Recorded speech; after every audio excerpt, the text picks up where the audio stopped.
Dimanche, un podcast réalisé par Rémi Ansel Salas. Dimanche, épisode spécial Dimanche les complotistes, avec le témoignage exclusif d'un complotiste repenti. Dimanche, les complotistes parlent doucement et mettent leur portable en mode avion. Ils font absolument tout le contraire de ce qu'ils ont envie de faire, car selon eux, ils ne l'ont pas vraiment décidé. Dimanche, quand tu parles avec les complotistes d'un fait marquant de la semaine, ils te répondent comme par hasard. Dimanche, les complotistes, le sourire au coin des lèvres, cherchent à prouver que les autres ont tort. Mais ils ne parlent jamais médecine face à un médecin ou d'argent face à un banquier.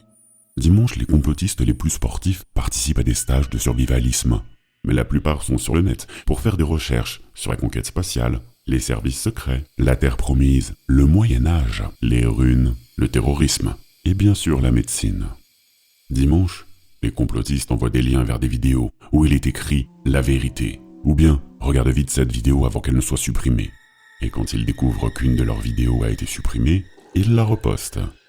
Dimanche, les complotistes arrivent parfois à mettre le doute. Ils te diront que même Marion Cotillard et Mathieu Kassovitz sont comme eux. Dimanche, les complotistes te soutiennent que le bio, c'est juste une grosse arnaque.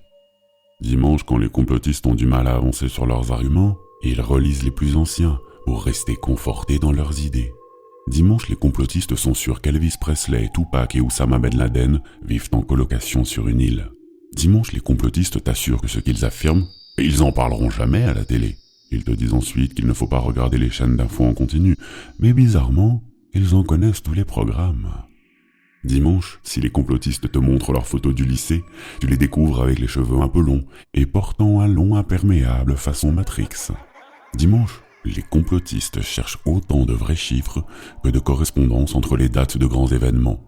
Dimanche, les complotistes te font remarquer que c'est toujours les mêmes qui ont le pouvoir et qu'ils sont très simples à reconnaître si tu fais un peu attention.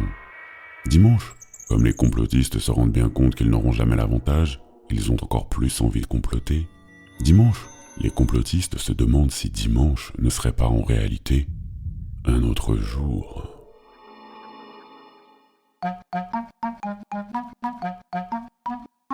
Bon, et bien encore une fois, on se dit à dimanche prochain.